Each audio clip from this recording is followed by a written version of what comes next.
What's going on, everyone? Neri Rodriguez here in Burlington. The high school football season comes to a close in the Garden State, and today's matchup might have been put together last minute, but the West Jersey Football League closes out with a heavyweight bout as 6-2 St. Joseph Hamilton takes on 6-0 Burlington Township.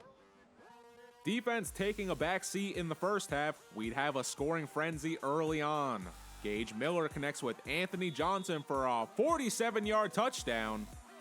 Then Jason Prevard hits Jakir Haley for a 26-yard score. That celebration cost Joe's 15 yards on the ensuing possession. That'd be costly because Gage Miller hits Anthony Johnson once again, and Johnson with an unbelievable one-handed grab. Wow. Let's run that back. West Point commit Ahmad Ross answers back with an 11-yard touchdown as the Wildcats lead 14-13 at the 2-minute mark.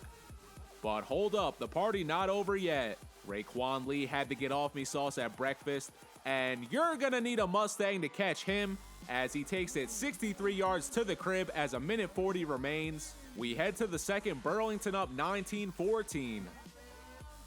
Ahmad Ross kicking off the quarter with a 15-yard score. Burlington claps back with another Anthony Johnson touchdown, this time from 38 yards out. Falcons up 25-22 2 minutes in. Aside from infinite scoring, the story of the first half is the Burlington special teams. They failed on 3 extra point conversions. Ahmad Ross still going. That's touchdown number 3 coming from 8 yards out to help Joes take a 5-point lead with 6:45 to go. Shortly after, Skylar Saleh hauling in the 29-yard grab. Falcons going for 2 called for back-to-back holding penalties. Finally, the third attempt is broken up by the Wildcats. Burlington ahead 31-30 at the break. When we return, the St. Joe's game plan changing in the second half. The Wildcats running the ball and staying in bounds to kill the clock keep Burlington's deep threat offense off the field. Ahmad Ross picking up right where he left off. His 4th touchdown puts St. Joe's up 38-31 as 8:45 remains in the third. He wouldn't be the only one with a big day. Cole Mercado, a first down machine for the Wildcats. Mercado would finish with 249 all-purpose yards. Midway through the quarter, he smells fresh cookies, sets up a 2-yard run for himself, and the lead now 44-32 with 5:53 to go. That's when the defense started to wake up. Ahmad Ross with the hit stick. Then it was Jason Prevard's turn to get a pick. Wildcats close out the third with a takeaway.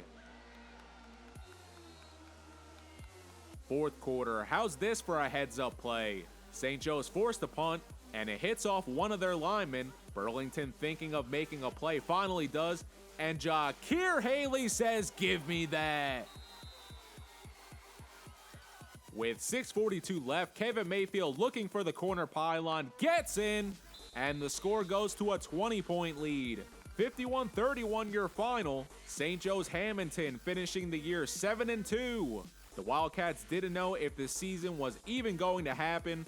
The school announced it was closing its doors in spring, and after fundraising was reopened in late August. They played no home games and didn't even have an official field to practice on, holding their sessions in different venues around the surrounding area. Ahmad Ross ends the day with 139 rushing yards and 4 touchdowns. Congratulations to the West Point commit on eclipsing the 1,000-yard mark this season. Burlington Township finishes the year 6-1. This game added just 5 days prior to kickoff. Despite the loss, big day for juniors Gage Miller and Anthony Johnson. Miller had 275 passing yards and 4 touchdowns along with 2 interceptions. Johnson with 171 receiving yards and 3 scores. Here's Ahmad Ross and South Jersey's winningest head coach, Paul Sacco. I'm so proud of this team for just being able to battle the way we did all year. I know every school dealt with the coronavirus, but no school really dealt with what we went through with the school shutting down and things like that. And I think we just battled adversity extremely well all year, and I'm just so proud of this team. Well, you know, it's a great feeling for everything we've gone through this year. I sound like a broken record, but not having a school till late August, the kids hanging in there with their families was great. Not having a practice field, not having a game field all year long, having to play every game on the road, jockeying around from one complex to another to get practice time in.